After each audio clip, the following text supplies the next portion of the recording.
اعوذ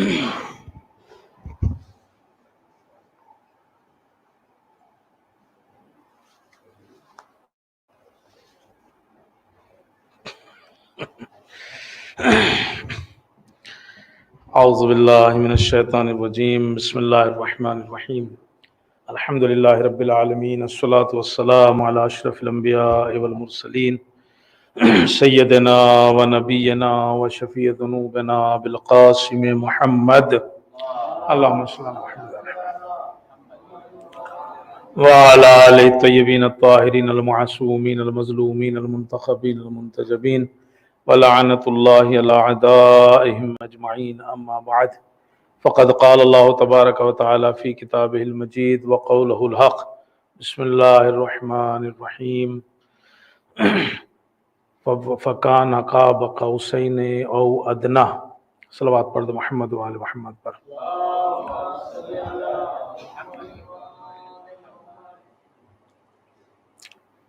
معراج کی مناسبت سے آپ سب کو تبریک پیش کرتا ہوں، اور ہم سب مبارکباد پیش کرتے ہیں امام زمانہ عجل اللہ تعالی فرجہ الشریف کی خدمت میں۔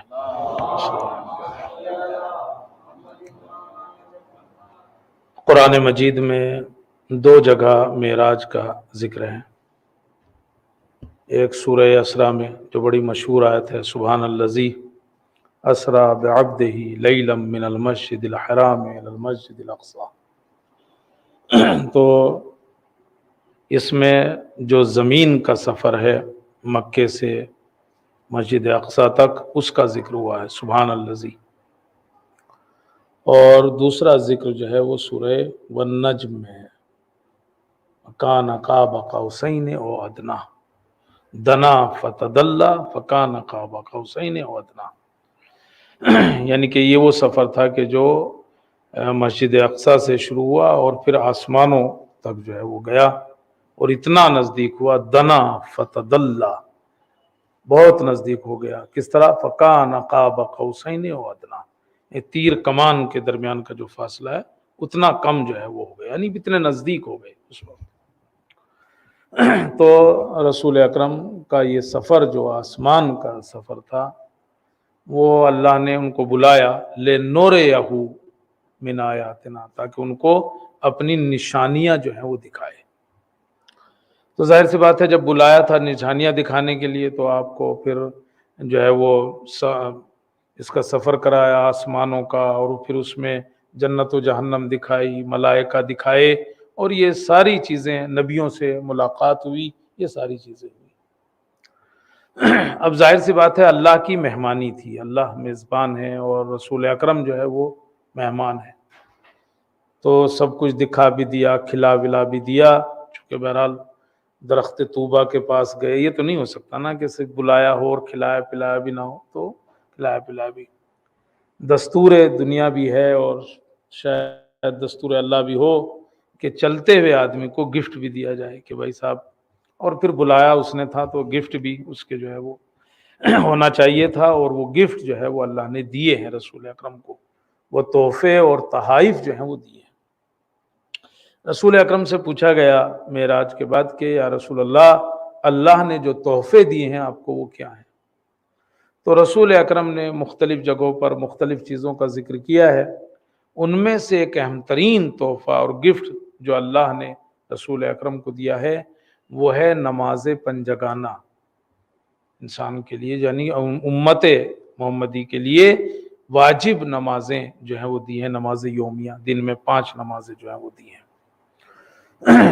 آیت اللہ جعفر سبحانی، انہوں نے ایک کتاب لکھی ہے، اس میں ایک جملہ لکھتے ہیں کہ اس میں کوئی شک نہیں ہے کہ رسول اکرم کو نماز پنجگانہ معراج میں ملی ہے۔ کہا دن میں 5 مرتبہ نماز پڑھنا، یہ معراج میں جو ہے وہ ملا ہے رسول اکرم کو۔ تو ایک اہم ترین گفٹ یہ ہے، اور اس کے اوپر بہت سی روایتیں دلالت کرتی ہیں کہ صاحب یہ معراج ہی کا تحفہ ہے، شب معراج ہی رسول اکرم کو ملا ہے۔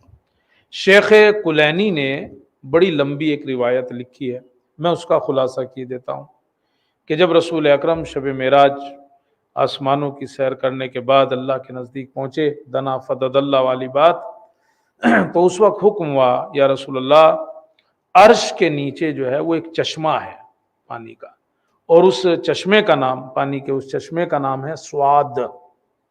بعض لوگوں نے لکھا کہ رسول اکرم کا نام ہے، یہ کہا یہ وہ چشمہ ہے، آپ وہاں جائیے اور وہاں جا کے جو ہے وضو کیجیے اور نماز پڑھیے۔ کہتے ہیں کہ رسول اکرم اس چشمے کے نزدیک آئے اور آپ نے اپنے داہنے ہاتھ سے پانی اٹھایا تو حکم ہوا کہ آپ اس پانی کو جو ہے وہ اپنے چہرے کے اوپر ڈالیے۔ کہتے ہیں کہ رسول اکرم نے اپنے چہرے کو اوپر ڈالا، کہا وہ چہرے پر اس لیے کہ تمہیں اس سے میری عظمت کو دیکھنا ہے، میری بلندی اور میری عظمت کو جو ہے وہ تمہیں دیکھنا ہے۔ کہتے ہیں کہ اس کے بعد پھر حکم ہوا کہ اب آپ جو ہے وہ اپنے دونوں ہاتھوں کو جو ہے وہ دھوئیے۔ کہتے ہیں کہ رسول اکرم نے اپنے دونوں ہاتھوں کو دھویا اور کہا ان سے تمہیں میرے کلام کو لینا ہے، یعنی کہ اللہ کا جو کلام ہے کہ ان سے جو ہے وہ تمہیں ان ہاتھوں سے چونکہ وہ لینا ہے، لہٰذا یہ ہاتھ جو ہے وہ دھوئے گے۔ پھر کہا کہ جو ہے وہ اپنے سر اور دونوں پاؤں کا جو ہے وہ مسح کرو، اس لیے کہ اللہ تمہارے اوپر برکت نازل کرے گا اور تمہیں ان پاؤں کے ذریعے سے ایسی جگہ لے جاؤں گا جہاں کبھی کوئی نہیں گیا، تمہیں جو ہے وہاں جانا ہے۔ تو وہ ایک ایک چیز کا ریزن بھی بتایا جا رہا ہے کہ سر کا مسح کیوں، ہاتھوں کو دھونا کیوں، چہرے کو دھونا کیوں۔ اور کہتے ہیں کہ جب یہ چیزیں مکمل ہو گئی تو کہا گیا کہ یا رسول اللہ تکبیر کہیے اور حجر اسود کی طرف منہ کر کے کھڑے ہو جائیے۔ شیخ کلینی نے بڑی لمبی روایت ہے، تو کہتے ہیں کہ انہوں نے جو ہے وہ حجر اسود کی طرف رخ کیا اور جو ہے وہ تکبیر کہی، اور پھر کہا کہ یا رسول اللہ میرے نام سے شروع کیجئے، میرے نام سے شروع کیجئے یعنی بسم اللہ الرحمن الرحیم، اور پھر حکم ہوا کہ اب الحمد پڑھو، الحمد پڑھی، اور کہا اس کے بعد جو ہے وہ میرے صفات بیان کرو، یعنی سورہ قل ہو اللہ پڑھو۔ تو یہ گویا وہ رکعت چل رہی ہے، گویا کہ بھائی صاحب جو ہے وہ آپ الحمد پڑھیے اور اس کے بعد وہ میرے صفات بیان کرو، تو میرے صفات بیان کرنے کے لیے یعنی قل ہو اللہ جو ہے وہ پڑھو۔ اور جب یہ مکمل ہو گیا تو اس کے بعد حکم ہوا کہ اب آپ جو ہے وہ رکوع میں جائیے اور میری عظمت کو بیان کیجئے، سبحان ربی العظیم و بحمدہ، اور پھر کہا کہ پھر کھڑے ہو جائیے سیدھے اور پھر جو ہے وہ سجدے میں جائیے۔ کہتے ہیں کہ رسول اکرم سجدے میں گئے، پھر حکم ہوا کہ میری عظمت اور میری بلندی کا ذکر کیجئے، یعنی سبحان ربی الاعلی و بحمدہ۔ جب رسول اکرم یہ کہہ چکے تو آپ جو ہے کہا بیٹھ جائیے سیدھے ہو کے۔ رسول اکرم سیدھے ہو کے بیٹھے، اور اب کہتے ہیں روایت یہاں یہ کہتی ہے کہ اب رسول اکرم کے سامنے اللہ کی عظمت ظاہر ہوئی، تو بغیر حکم خداوندی کے، یعنی ابھی جو ہے وہ یہ نہیں تھا کہ آپ دوسرا سجدہ کیجئے، رسول اکرم کے سامنے جو اللہ کی عظمت ظاہر ہوئی تو اس عظمت کی وجہ سے آپ نے دوسرا سجدہ کیا۔ چلیے پڑھی دی تو گویا یہ پہلا سجدے کا حکم اللہ کی طرف سے تھا، لیکن جب عظمت پروردگار عالم جو ہے وہ رسول اللہ کے سامنے آئی تو آپ نے دوسرا سجدہ کیا۔ اب دوسرا سجدہ کیا تو آپ سجدے سے سر اٹھائیے اور پھر پہلی رکعت کی طرح دوسری رکعت جو ہے وہ پڑھیے، الحمد کے بعد جو ہے مگر اس میں سورہ قدر پڑھیے، چونکہ اس میں تمہارے اہل بیت کی صفات بیان ہوئے ہیں قیامت تک۔ تو پہلا یعنی اللہ کے صفات کے لیے قل ہو اللہ، اور اہل بیت اور تمہارے صفات کے لیے کیا ہے کہ تم جو ہے وہ انا انزلنا پڑھو، سورہ قدر پڑھو۔ اور کہتے ہیں کہ پھر اس کے بعد وہی رکوع میں جانا ہے، پھر وہی جو ہے وہ سجدے کرنا ہے۔ تو ابھی رسول نے جو ہے وہ یہ جو ہے وہ سجدہ کیا، پھر دوسرا جو ہے وہ دو سجدے وہاں سے جو ہے وہ ہوئے، پھر حکم ہوا کہ اب سیدھے بیٹھ جاؤ اور تشہد پڑھو۔ آپ نے جو ہے وہ یعنی کہ شہادتین پڑھو، آپ نے شہادتین پڑھی، اور اس کے بعد رسول اکرم نے دیکھا کہ ملائکہ صف باندھے کھڑے ہیں، تو حکم خدا ہوا ان سب کو سلام پڑھو، ان سب پہ سلام، السلام علیکم ورحمۃ اللہ وبرکاتہ۔ تو یہ روایت جو شیخ کلینی نے لکھی، بڑی لمبی روایت تھی، مجھے تو جتنا خلاصہ رہ گیا وہ اس میں، تو شیخ کلینی نے لکھا ہے کہ نماز پنجگانہ یومیہ نماز رسول اکرم کو شب معراج جو ہے وہ عطا ہوئی، یہ اللہ کا وہ تحفہ تھا جو اللہ نے رسول کو جو ہے وہ عطا کیا ہے۔ دوسری روایت جس سے یہ ثابت ہوتا ہے کہ نماز یومیہ جو ہے وہ رسول اکرم کو، نماز پنجگانہ رسول اکرم کو شب معراج ملی، وہ تخفیف والی روایت ہے، ڈسکاؤنٹ والی نا، نمازوں میں ڈسکاؤنٹ والی۔ کہتے ہیں کہ رسول اکرم واپس ہو رہے تھے، جناب موسیٰ سے ملاقات ہوئی، اور جناب موسیٰ نے پوچھا کہ اللہ نے کتنی نمازیں واجب کی؟ تو آپ نے بتایا کہ وہ نمازیں جو ہے واجب کی، کہا یہ بہت زیادہ ہیں، جاؤ جا کے کہو کہ کم کریں۔ کہتے ہیں کہ رسول اکرم آئے اور کہا عشقی کے امت کے لیے نمازیں زیادہ ہیں، کم کر دیجئے، تو کچھ کم ہوئی۔ واپس آئے، پھر کہا کہ کیا ہوا؟ کہاں اتنی اتنی، کہا یہ بھی زیادہ ہیں۔ کہا تمہاری امت سب سے کمزور ترین امت ہے۔ جناب موسیٰ نے کہا تھا کہ تمہاری جو امت ہے وہ سب سے ضعیف ترین امت ہے، اور بنی اسرائیل میں جب ہمارے اوپر نمازیں آئیں تو میری امت نے اتنے کو بھی قبول نہیں کیا تھا، یعنی اس کو بھی ادا نہیں کرتے، لہذا جاؤ اور کچھ اور کم کراؤ۔ کہتے ہیں کہ رسول اکرم پھر آئے، اللہ سے درخواست کی، تب اللہ نے نماز پنجگانہ یعنی کہ دن میں 5 نمازیں جو ہیں وہ رکھی۔ واپس آئے تو جناب موسیٰ سے پھر ملے، اب کیا ہوا کہ 5 کا اور کم کراؤ۔ تو رسول اکرم نے کہا مجھے جاتے ہوئے شرم آتی ہے کہ بھائی صاحب ابھی کہوں کہ تحفہ یوں کر دو اور یوں کر دو، کہا مجھے جو ہے وہ شرم آتی ہے۔ اور کہتے ہیں کہ اس طرح سے یہ نماز پنجگانہ یومیہ نمازیں جو اتنی تھیں اس سے جو ہے وہ کم ہو کے یہاں آئی۔ اور کہتے ہیں کہ چھٹے امام کی روایت ہے جس میں آپ نے ارشاد فرمایا کہ اللہ جناب موسیٰ کا بھلا کرے، اللہ ان کے اوپر رحمت نازل کرے کہ انہوں نے یہ تخفیف جاری۔ تو دوسری روایت جس سے یہ ثابت ہوتا ہے کہ نماز پنجگانہ جو ہے، نماز یومیہ جو ہے، وہ شب معراج جو ہے وہ رسول اللہ کو تحفے کی صورت میں ملی ہے، وہی ہے۔ تیسری روایت، شروع میں جو نماز رسول اکرم کو تحفے کے طور پر ملی تھی وہ 2 رکعت کر کے تھی، 2 رکعت کر کے 10 رکعت جو ہے وہ اس طرح سے تھی۔ کہتے ہیں کہ اس کے بعد جو ہے وہ معراج کے بعد پھر اس میں تیسری اور چوتھی رکعت کا اضافہ ہوا۔ رسول اکرم کی روایت ہے کہ پہلے 2 رکعت کی، یہ تو بم سا لگتا ہے ایک دم سے، کبھی کبھی تو میں ڈر جاتا ہوں کیا ہونے جا رہا ہے، تو 2 رکعت جو ہے وہ ملی اس کو جو ہے، پھر اس میں تیسری اور چوتھی رکعت کا جو ہے وہ اضافہ ہوا۔ اور کہتے ہیں کہ مسافر کے لیے وہی پہلا نسخہ رکھا گیا، یہ جو مسافر پہ 2 رکعت نماز ہیں، تو کہا اس کی وجہ چونکہ وہ اصلی وہی ہے، یہ بعد میں تیسری اور چوتھی جو ہے وہ ہوئی ہے، تو یہ جو ہے وہ ہوئی۔ اچھا، پہلی نماز معراج کے بعد جو پڑھی گئی وہ نماز ظہر تھی، یہ بھی روایت، اس روایت سے بھی اندازہ ہوتا ہے کہ شب معراج ہی جو ہے وہ نماز پنجگانہ ملی، کہ معراج کے اگلے دن ظہر کے وقت جناب جبرائیل تشریف لائے اور انہوں نے نماز کی کیفیت بیان کی کہ نماز کو ایسے پڑھنا ہے، اتنی رکعت پڑھنا ہے۔ اور کہتے ہیں کہ اس وقت ظہر کا وقت تھا، رسول اکرم نے اپنے اصحاب کو اکٹھا کیا اور جناب جبرائیل نے نماز سکھانے کی نیت سے اس کی امامت کی۔ رسول اکرم نے جناب جبرائیل کے پیچھے اور تمام لوگوں نے جو اصحاب آپ کے آئے تھے انہوں نے رسول اکرم کی اقتداء کی، اور اس طرح پہلی پڑھی جانے والی نماز نماز ظہر ہے۔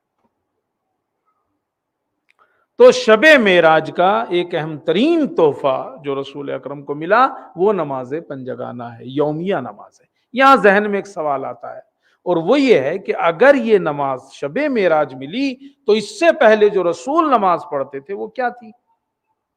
چونکہ ہم اکثر سنتے ہیں کہ رسول اکرم نماز پڑھ رہے تھے، ان کے ساتھ ایک خاتون نماز پڑھتی تھی جو جناب خدیجہ ہوتی تھی اور امیر المومنین ہوتے تھے، کبھی کبھی جناب جعفر بھی ان کے پیچھے نماز پڑھتے ہوئے دکھائی دیے۔ تو اگر یہ نماز جو ہے وہ شب معراج جو نازل ہوئی ہیں اور تحفے ملے تو یہ کیا تھا؟ تو اصل میں اس کا جواب علماء یہ دیتے ہیں کہ وہ نمازیں جو رسول اکرم اس سے پہلے پڑھتے تھے ان کا کوئی وقت معین نہیں تھا اور وہ مستحب نمازیں تھیں۔ یہاں بات ہو رہی ہے یومیہ اور پنجگانہ نمازوں کی، دن میں پڑھی جانے والی 5 نمازوں کی۔ یہ نمازیں جو ہیں وہ شب معراج ہی رسول اکرم کو تحفے کے طور پر ملی ہیں۔ تو وہ جو پڑھتے تھے وہ مستحب نمازیں تھیں، لیکن یہ نمازیں جو ہیں ان کا وقت معین تھا، اور یہ جو ہے وہ شب معراج جو ہے وہ ملی ہے۔ تو اللہ کا سب سے بہترین تحفہ رسول اکرم کو شب معراج جو تحفے ملے ان میں سے ایک تحفہ جو ہے وہ نماز پنجگانہ ہے۔ اب یہ تحفہ جب ہمیں ملا ہے تو ظاہر سی بات ہے، اسی لیے آپ دیکھو روایتوں میں اس کی بہت اہمیت جو ہے وہ بیان ہوئی ہے۔ یہ پہلی چیز ہے جو مسلمانوں کے اوپر احکام میں سے فرض ہوئی ہے، یعنی سب سے پہلے جیسے نماز، روزہ، یہ ساری چیزیں نا، ان میں سے سب سے پہلی چیز جو اول مفترض اللہ علی امتی، رسول اکرم ارشاد فرماتے ہیں میری امت پر اللہ کی طرف سے سب سے پہلے جو چیز فرض کی گئی وہ نماز تھی، یعنی دوسرے احکام میں سے سب سے پہلے نماز کو جو ہے وہ فرض کیا گیا، اور حکم ہے کہ پہلی چیز مسلمان ہونے کے بعد جس چیز کو سیکھنا ہے وہ نماز ہے۔ اذا اسلم الرجل، جب مرد جو ہے وہ اسلام لے آئے تو پہلی چیز جس کے بارے میں جو ہے جانا جائے، جس کے بارے میں سیکھا جائے وہ نماز ہے۔ بہرحال یہ تحفہ ہے ادھر کا، اور اس کی روایتوں میں اسی لیے آپ دیکھو اتنی جو ہے وہ تاکید ہوئی ہے، اور اسی لیے روز محشر بھی سب سے پہلا سوال اگر ہوگا تو وہ نماز کے بارے میں ہوگا۔ روز محشر کے جاں گداز بود، اولین پرش سے نماز بود۔ روز محشر کے جاں گداز بود، یعنی جب روز محشر جو ہے وہ برپا ہوگا، محشر برپا ہوگا، اولین پرش سے نماز بود، تو سب سے پہلے جو سوال ہوگا وہ نماز کا سوال ہوگا۔ تو پہلا حکم یہی تھا، پہلی تعلیم یہی ہونی چاہیے، پہلا سوال اسی کے بارے میں ہوگا، اور سارے اعمال اسی کے اوپر جو ہے وہ ڈٹے ہوئے ہیں۔ ان قبلت قبل ما سواہا و ان ردت رد ما سواہا، اگر نماز قبول تو سارے اعمال قبول، اور اگر نماز رد کر دی گئی تو سارے اعمال رد کر دیے جائیں گے۔ یہ اور بات ہے کہ خود نماز کی قبولیت جو ہے وہ محبت اہل بیت علیہ السلام ہے۔ صلوات پڑھ دے محمد اور آل محمد پر۔ تو آپ یہ دیکھیں، اس لیے روایتوں میں ہم جب جاتے ہیں تو اس کی جو ہے وہ بڑی اہمیت دکھائی دیتی ہے۔ نماز جو ہے وہ انسان کی روح کو پاک کر دیتی ہے، روح پاک ہو جاتی ہے۔ نماز پنجگانہ کی بات کر رہا ہوں، واجب نمازوں۔ رسول اکرم نے ارشاد فرمایا ہے کہ نماز پنجگانہ جو پڑھتا ہے وہ ایسے ہی ہے جیسے کسی کے گھر کے باہر جو ہے وہ بڑا جو ہے وہ حوض ہو، تالاب ہو، پانی کا چشمہ ہو، اور آدمی دن میں 5 مرتبہ اگر اس میں نہائے گا تو کیا اس کے جسم پہ کوئی میل کچیل ملے گا؟ تو کہتے ہیں کہ نہیں ملے گا۔ اسی طریقے سے نماز پنجگانہ ہے، جو آدمی نماز پنجگانہ پڑھتا ہے اس کی روح بھی جو ہے وہ اسی طریقے سے پاک ہو جاتی ہے۔ تو شب معراج کا اہم ترین تحفہ جو ہے وہ نماز ہے، اور نماز کی اہمیت جو ہے، نماز پنجگانہ جب آدمی پڑھتا ہے تو وہ گناہوں سے پاک ہو جاتا ہے، غفران الہی اس کو جو ہے وہ حاصل ہوتی ہے۔ جناب ابن عباس کہتے ہیں کہ میں جناب سلمان فارسی کے ساتھ تھا، ایک درخت کے نیچے بیٹھا ہوا تھا کہ جناب سلمان فارسی نے درخت کو جو ہے وہ ہلایا، جو ہلایا تو سوکھے پتے جو ہیں وہ زمین پہ گر گئے۔ تو کہا میں نے پوچھا، کہا پھر خود ہی پوچھا جناب سلمان فارسی نے پلٹ کے کہ پوچھو گے نہیں میں نے ایسا کیوں کیا؟ خود نے درخت کی شاخ ہلائی تھی، تو پھر ابن عباس سے پوچھو گے بھی نہیں کہ میں نے ایسا کیوں کیا؟ کہا اچھا بتائیے آپ نے ایسا کیوں کیا؟ کہا ایک دن میں بھی رسول اکرم کے ساتھ اسی طرح درخت کے نیچے بیٹھا ہوا تھا، رسول اکرم نے شاخ کو ہلایا، سوکھے پتے زمین پہ گر گئے، تو رسول نے مجھ سے کہا پوچھو گے نہیں میں نے ایسا کیوں کیا؟ تو کہا میں نے پوچھا یا رسول اللہ بتائیے آپ نے ایسا کیوں کیا؟ کہا ایسا اس لیے کیا جانتے ہو، اگر کوئی نماز پنجگانہ پڑھتا ہے پروردگار عالم اس کے گناہوں کو ایسے ہی معاف کر دیتا ہے، ایسے ہی ختم کر دیتا ہے جیسے درخت سے یہ سوکھے پتے گرتے ہیں۔ تو شب معراج کا اہم ترین تحفہ نماز پنجگانہ ہے، اور نماز پنجگانہ کے لیے یہ ساری روایتیں جو ہیں وہ اس کی اہمیت کو جو ہے بتاتی ہیں۔ ظاہر سی بات ہے اگر اس کے پڑھنے کی اتنی اہمیت بیان ہوئی ہے تو اگر کوئی نماز کو ترک کرتا ہے، تاریک نماز ہے، تو وہ جو اللہ کی طرف سے گفٹ ملا ہے اس کی بھی جو ہے وہ توہین کر رہا ہے، گویا انسلٹ کر رہا ہے، چونکہ یہ وہ تحفہ ہے جو ملا ہے، اللہ کی نے جو دیا ہے، اس کی اتنی اہمیت مانی ہوئی۔ لہذا تارک نماز کے لیے، جو نماز کو ترک کرتا ہے، اس کے لیے کہا جاتا ہے کہ اس کا دین برباد ہو جاتا ہے، تارک نماز کا۔ ظاہر سی بات ہے، اگر یہ وہ تحفہ ہے جو اللہ نے اپنے رسول کو دیا، اور اس کے اوپر کتنے احکامات جو ہے نازل ہوئے ہیں۔ پہلی چیز ہے جو حکم کے طور پہ جو ہے واجب کی گئی ہے مسلمانوں کے اوپر، اس کا دین برباد کیسے ہو جاتا ہے؟ دین بالکل برباد ہو جائے گا، چونکہ وہ نماز نہ پڑھ کے اللہ کی بات سے بھی انکار کر رہا ہے، رسول اللہ کی بات سے بھی جو ہے وہ انکار کر رہا ہے، اور بلکہ روایتوں تو لے جاتی ہیں کہ کفر تک لے جاتی ہیں تاریک نماز کو۔ اگر کوئی نماز کو چھوڑتا ہے تو اس کو جو ہے وہ کفر تک لے جاتی ہے بات، چونکہ نماز جو ہے وہ ضروریات دین میں سے ہے، وہ بالکل جو ہے اسلام کا چہرہ ہے۔ وہ اگر کوئی تاریک نماز ہے تو وہاں جو ہے وہ گڑبڑ ہو جائے گی۔ لہذا نماز کی جتنی اہمیت ادھر بیان ہوئی ہے، اتنی ہی ترک کرنے کی، چھوڑنے کی جو ہے وہ مذمت جو ہے بیان ہوئی ہے۔ دوسری چیز جو روایت میں ملتی ہے تاریک نماز کے سلسلے سے، کہ نماز کو اگر کوئی جو ہے وہ ترک کرتا ہے، اس کی گناہوں کے اوپر جرأت بڑھ جاتی ہے۔ ایک گناہ ہے، گناہ کبیرہ میں سے ہے نماز کا چھوڑنا، لیکن اگر کوئی نماز چھوڑ دیتا ہے تو وہ اور دوسرے گناہ بھی کرنے لگتا ہے۔ ایک نماز چھوڑ دے، ایک اگر نماز نہیں پڑھتا ہے، اب نماز ہی نہیں، ایک نماز نہیں پڑھتا اور بھی دوسرے گناہ کی طرف جاتا ہے۔ لیکن اگر وہ ایک نماز پڑھتا ہے نا اور گناہ بھی کرتا ہے، اگر نماز پڑھتا ہے اور گناہ بھی کرتا ہے، تو ممکن ہے ایک دن یہ نماز اسے دوسرے گناہ کرنے سے روک لے۔ اللہ تو یہ کہتا ہے ان الصلاۃ تنہی عن الفحشاء والمنکر، نماز جو ہے وہ برائیوں سے روکتی ہے۔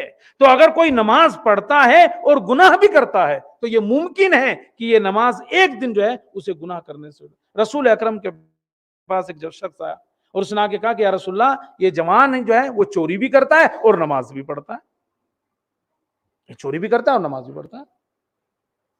تو رسول اکرم نے ارشاد فرمایا ممکن ہے ایک دن یہ نماز اسے جو ہے وہ چوری کرنے سے روک لے۔ اور کچھ دنوں کے بعد لوگوں نے دیکھا کہ وہ مسجد میں ہے، رو رو کے گریا کر کر کے جو ہے وہ عبادت کر رہا ہے، تو وہ بڑا تعجب ہوا، کیسے اس کی اس کے پاس کہ کیا ہوا؟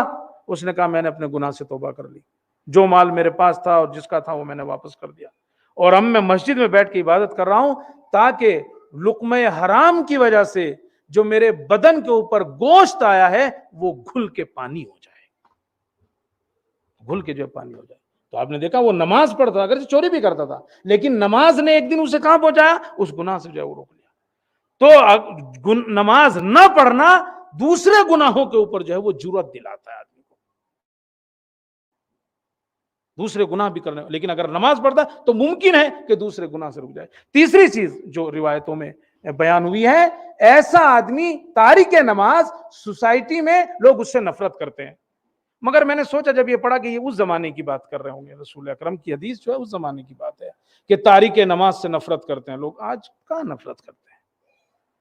نماز چھوڑنے والے سے نفرت کون کرتا ہے؟ آج نماز نفرت نہیں کرتے، اس کو تو بغل میں بٹھائیں گے، اس سے تو دوسروں سے زیادہ اس کو جو ہے وہ اہمیت دی جاتی ہے۔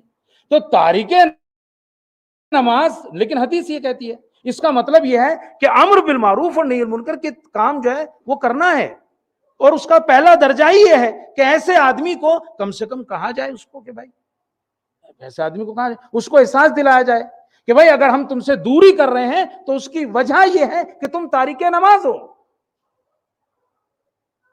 موکی صاحب، تم تارک نماز ہو، تمہیں یہ جو تحفہ اللہ نے دیا تھا شب معراج، اللہ نے جو یہ تحفہ دیا ہے، تم اس کی انسلٹ جو کر رہے ہو۔ تو تارک نماز جو ہے وہ نفرت کے سبب ہوتا ہے، اور انسان کو چاہیے کہ کم سے کم وہ ایسے موقع پہ جو ہے وہ ایسا نہ کرے۔ تارک نماز کے لیے اور جو چیز روایتوں میں ملتی ہے وہ ایک کیا ہے کہ اس کو شفاعت نہیں ملے گی۔ تارک نماز کو رات بھر نوحہ پڑھ رہا ہے، سارے کام کر رہا ہے، مرثیے پڑھ رہا ہے، سارے کام کر رہا ہے، اور صرف اس بات پہ لگا ہوا ہے امام حسین شفاعت کر دیں گے، لیکن نماز نہیں پڑھتا، مثلا واجب نہیں پڑھتا، تو یہ چھوڑ دیجئے۔ لا تنال شفاعتنا، ہماری شفاعت نہیں ملے گی اس کو جو نماز کو ہلکا سمجھتا ہے۔ جو نماز چھٹے امام سے کی کتنی مشہور روایت ہے ابو بصیر کہتے ہیں چھٹے امام کا جب انتقال ہوا تو وہ مدینے میں نہیں تھے، تو جب واپس آئے تو تسلیت کے لیے گھر گئے. جناب ام حمیدہ خاتون جو بیٹھی تھی، انہوں نے کہا کہ ان سے کو تسلیت دی، تو انہوں نے پلٹ کے کہا ہاں میں تھا نہیں، بس میں کیا کروں. کہا تمہیں پتا ہے امام نے کیا کہا آخر وقت میں؟ آخری جملے کیا تھے امام کے؟ کہا بتائیے شہزادی.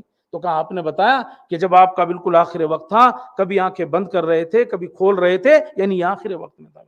تو آپ نے کہا میرے سارے رشتہ داروں کو اکٹھا کرو، سارے رشتہ داروں کو جو اکٹھا کیا گیا. تو کہا آپ اگرچہ اس حالت میں تھے مگر اس وقت اٹھ کے بیٹھ گئے، اور آپ نے ایک جملہ ارشاد فرمایا جو امام کا آخری جملہ تھا، اور وہ یہ تھا کہ ہماری شفاعت اسے نہیں ملے گی جو نماز کو ہلکا سمجھتا ہے. صلوات پڑھ دے محمد اور آل محمد پر.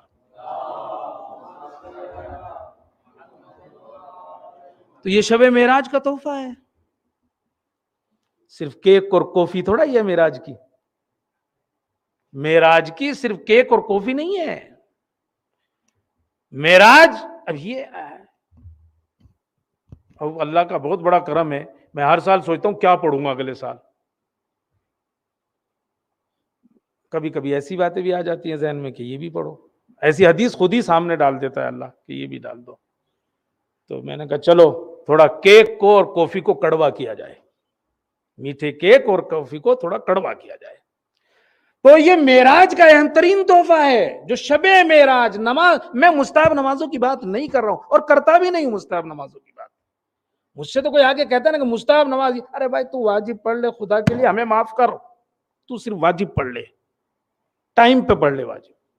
تو یہ شب معراج کا جو تحفہ ہے وہ نماز پنجگانہ ہے، نماز یومیہ ہے جو اللہ نے رسول اکرم کو عطا کیا ہے.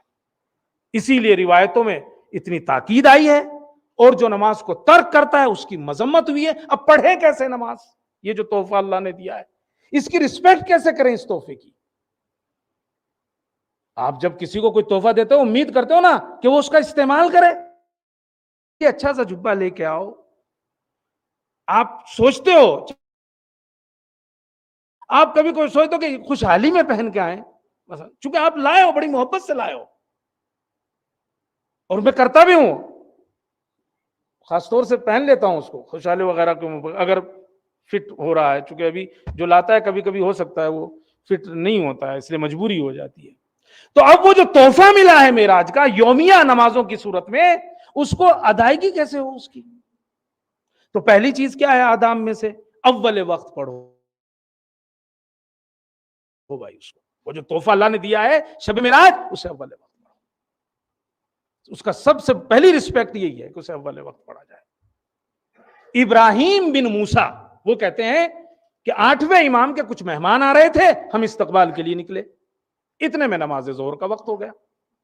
کا امام جو ہے، ہم انتظار کرے سب کا، امام جو ہے وہ ایک بڑے سے پتھر کے پاس گئے اور جا کے کھڑے ہو گئے، اور آپ نے مجھے بلا کے کہا ابراہیم آؤ اذان دو، نماز کا وقت ہو گیا. میں نے کہا فرزند رسول تھوڑا انتظار کر لیں، وہ بھی آ جائیں، ساتھ میں پڑھ لیں گے جماعت. کوئی برا تو نہیں کہا نا، جماعت کی نماز ہونی ہے، امام نماز پڑھائیں گے، لوگ بڑھ جائیں گے تو جماعت کا ثواب بڑھ جائے گا.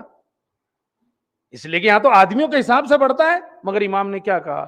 ابراہیم اللہ تمہارے اوپر رحمت کرے، لیکن نماز کو اس کے اول وقت سے بغیر کسی عذر کے تاخیر کرنا جائز نہیں ہے.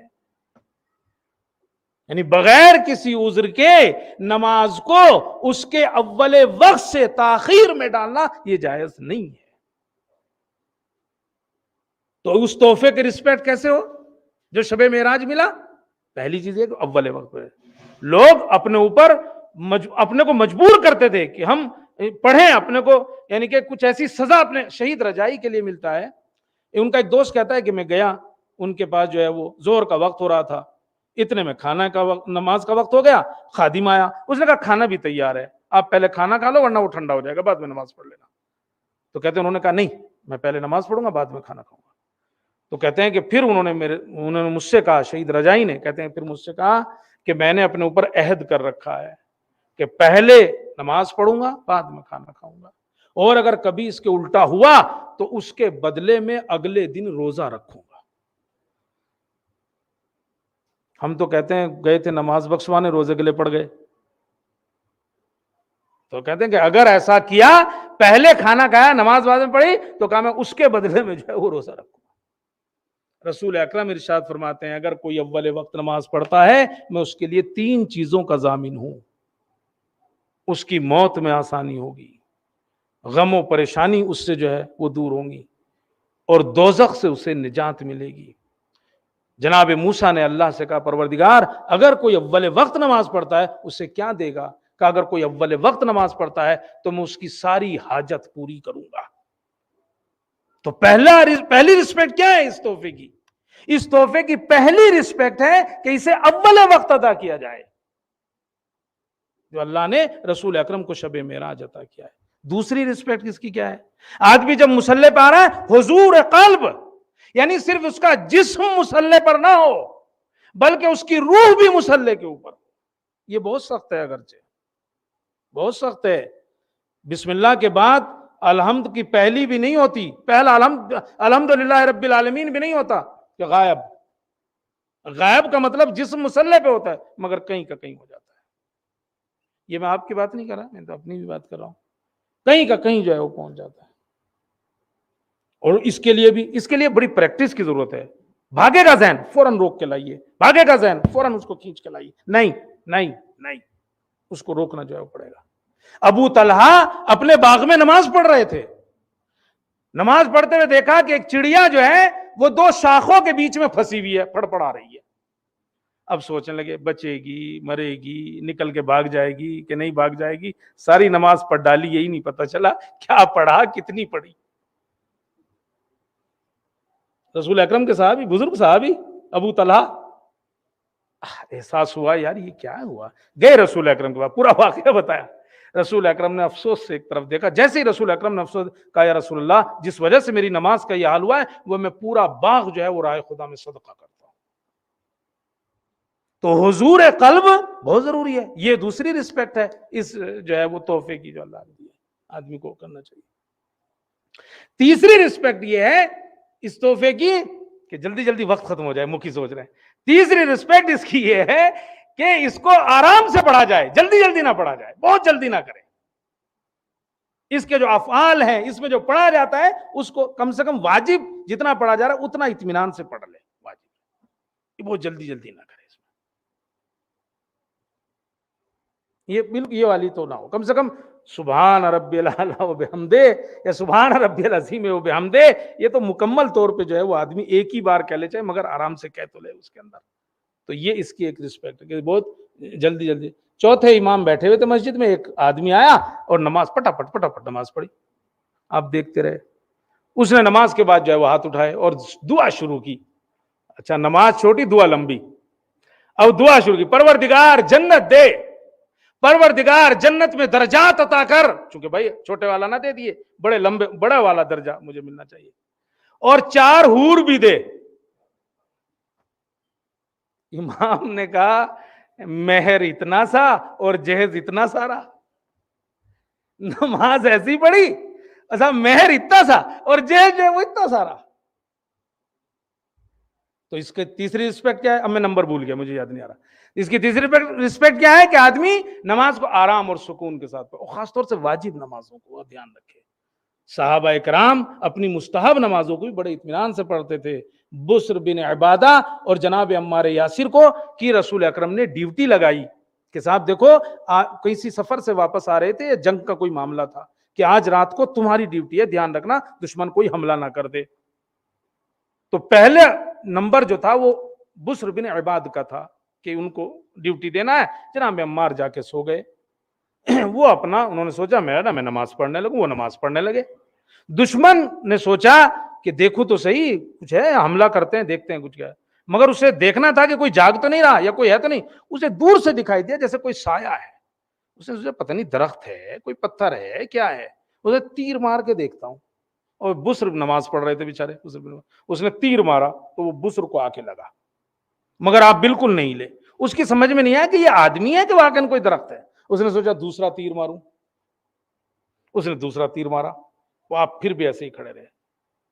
اس نے تیسرا تیر مارا. جب تیسرا تیر مارا تو آپ نے جلدی سے نماز مکمل کی اور جا کے جناب عمار کو اٹھایا. تو جناب عمار نے دیکھا کہ تو خون میں لت پت ہے. کہا بھائی کیا ہوا؟ کہا ایسے سے وہ میں نماز پڑھ رہا تھا اور تیر آنا شروع ہو گئے دشمن کے. کہا تو اس وقت کیوں نہیں آیا، جلدی سے میرے پاس آتا. کہا نہیں، میں نماز میں سورہ کہف پڑھ رہا تھا، میں نے سوچا کہ میں اسے جلدی جلدی نہ پڑھوں، آرام سے پڑھوں، لیکن اب جب میں نے دیکھا کہ اگر میں نے اس کو اسی طرح سے پڑھا تو رسول اکرم نے جو مجھے ڈیوٹی دی تھی گویا میں نے اس میں خیانت کی ہے، چونکہ کام نماز پڑھنے کا نہیں دیا تھا، کام دیا تھا تمہیں دیکھ بھال ہی کرنے کا. تو کہا وہ تب میں نے اس لیے اس کو جلدی جلدی ختم کر کے تمہارے پاس جو آیا ہوں. تو اس کا ایک کام کیا ہے کہ نماز کی اس تحفے کی، میں تحفہ اس لیے بار بار کہہ رہا ہوں کہ اس تحفے کی رسپیکٹ کی ہے کہ اس کو جو ہے وہ آرام سے پڑھا جائے.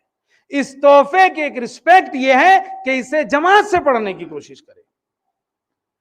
رسول اکرم کے پاس ایک بوڑھا نابینا آیا، یا رسول اللہ اذان کی آواز سنتا ہوں، اذان کی آواز سنتا ہوں، کوئی لانے والا نہیں ہے مسجد میں، نماز کو جماعت سے پڑھنے کو دل کرتا ہے. تو رسول اکرم نے ارشاد فرمایا اپنے گھر سے مسجد تک رسی باندھ لو، اس کا سہارا لے کے مسجد آیا کرو. رسی باندھ لو، وہ رسی پکڑ پکڑ کے مسجد تک جو ہے وہ آیا کرو. تو اس کی ایک، بس ختم کر رہا ہوں، اس کی ایک رسپیکٹ یہ ہے کہ اس کو جو ہے وہ جماعت سے پڑھنے کی کوشش کی جائے. اس کی ایک رسپیکٹ یہ ہے کہ جب آدمی آ رہا ہے تو اذان و اقامت سے شروع کرے. سمجھ رہے؟ جب آ رہا ہے اذان و اقامت سے شروع کرے. ایسے نہیں کہ بس آیا اور بس پڑک دے، اب نہ اذان ہے نہ اقامت ہے اللہ نماز کی نہیں. اس کی ایک رسپیکٹ یہ، اذان و اقامت مستحب مؤکد ہے. حتیٰ کہ بعض جگہ جب آپ مسائل دیکھیں گے تو ان میں ہے کہ اگر آپ نے نماز شروع کر دی ہے تو آپ توڑ دو نماز کو. دیکھ لیجئے گا اگر شک ہو رہا ہو کہ میں غلط کہہ رہا ہوں. بعض جگہ ہے کہ اگر نماز شروع کر دی توڑ دو اور اذان و اقامت کہہ کے پھر سے جو ہے وہ نماز پڑھو. تو اس کی ایک رسپیکٹ یہ ہے کہ آدمی اذان و اقامت سے اس کی ابتدا کرے. اس کی اس تحفے کی ایک رسپیکٹ یہ ہے کہ جب اسے کمپلیٹ کر لو تو اس کے بعد تعقیبات پڑھو. اس کی تعقیبات میں کیا ہے؟ اس کی تعقیبات میں تسبیح ہے شہزادی کی، اس کی تسبیح پڑھے آدمی. اس کی تعقیبات میں کیا ہے؟ سجدہ شکر ہے. اس کی تعقیبات میں کیا ہے؟ دعا ہے. تو شروع کر رہا ہے اذان و اقامت سے شروع کرے. جب نماز کمپلیٹ ہو رہی ہے تو اس کے بعد تسبیح شہزادی پڑھے، سجدہ شکر کرے، کوئی دعا جو ہے وہ پڑھے. ایسے ہی نہیں کہ جیسے ہی نماز ختم ہوئی اور پٹ دیسی سجدہ کا ہوتا ہے اور ٹک دیسی اس میں رکھی اور گئے کہاں؟ بورڈ پہ کھڑے ہو کے پڑھ رہے ہیں. کس نے لواجم بھرے کس نے نہیں بھرے؟ کیا بھر گئے. تو کم سے کم آدمی تسبیح تو نکال لے. ایک چلو چھوڑو، ایک سجدہ شکر تو کر لو. چلو نماز کے بعد زیارت تو پڑھ لو، اپنی پڑھ لو بھائی. کون کہہ رہا ہے کہ تم جو ہے وہ ساتھ میں پڑھنا؟ اپنی پڑھ لو، پوری نہ پڑھو، آدھی والی پڑھ لو. آج ضرور آن لائن بھیجنا اس مجلس کو، تم کوئی سی بھیجی ہو یا نہ بھیجی ہو. تو ایک رسپیکٹ اس کی کیا ہے؟ اذان و اقامت سے شروع کرو اور جب اسے کمپلیٹ کرو تو تعقیبات نماز کو جو ہے وہ ادا کرو. ابھی جو مجھے یاد آ رہا ہے آج سارا ہی نکال دوں. جب آدمی نماز پڑھے اچھے لباس میں نماز پڑھے، چاہے گھر میں پڑھ رہا ہو چاہے تب بھی اچھے لباس میں پڑھے. ہم تو مسجد میں آ جاتے ہیں اتنے سے میں، کیا آفت آ گئی یار، گھٹنے دکھ رہے ہیں اور وہ پھٹی والی پینٹ، وہ جو فیشن والی، تو ایک تو ایسے ہی آدھی، اوپر سے بیچ میں سے اور ٹکیے لگی ہوئی اور برانڈ کا نام بھی لگا ہوا اس کے اوپر، فلاں جگہ کی وہاں سے خریدی تھی میں نے. تو آدمی اگر نماز اچھے لباس میں نماز پڑھے. امام حسن علیہ الصلوۃ والسلام جب نماز پڑھتے تھے، اسی طرح چوتھے امام کے لیے بھی ہے، جب نماز پڑھتے تھے بہترین لباس میں نماز پڑھتے تھے، بہترین لباس میں نماز پڑھتے تھے. اور بس آخری جملہ، جب نماز کے لیے آ رہا ہے آدمی، نماز کے لیے کھڑا ہو رہا ہے، کہتے ہیں مسواک کرے. اچھا، اسے اہل سنت نے بڑی شدت سے لیا. بعض لوگ تو مسجد میں مسواک کر کے ہی واپس آ جاتے ہیں کہ ہو گئی نماز، یعنی اتنا انہوں نے مسواک کو، جتنی شدت سے انہوں نے لیا اتنی شدت سے ہم نے چھوڑا. ایک رکعت نماز جو مسواک کے ساتھ پڑھی جائے ان 70 نمازوں سے بہتر ہے جو بغیر مسواک کے پڑھی جائے. ایک رکعت نماز یعنی باقاعدہ آدمی. ظاہر سی بات ہے جب ہم آپس میں بات کرتے ہیں تو خیال کرتے ہیں اس بات کا کہ ہماری جو منہ کی بدبو ہے وہ دوسرے تک نہ پہنچے. آدمی جب کھڑا ہے وہ بارگاہ خداوندی میں جو ہے وہ کھڑا ہے. بس بات ختم کر دی. تو شب معراج کا ایک تحفہ کیا ہے؟ شب معراج میں جو اللہ نے رسول اکرم کو تحائف دیے ہیں ان میں سے ایک تحفہ ہے نماز یومیہ. اس تحفے کی رسپیکٹ وہ جو ہے وہ ضروری ہے. اگر آدمی اس کو کر لے گا تو اگر نماز پنجگانہ اور نماز یومیہ ہی کو پڑھ لے صحیح سے تو یقیناً اللہ کی مرضی بھی حاصل ہوگی اور جو گناہ کیے انسان نے اللہ ان گناہوں کو بھی جو ہے وہ معاف کر دے گا. ان اللہ و ملائکتہ یصلون علی النبی یا ایھا الذین آمنوا صلوا علیہ وسلموا تسلیما.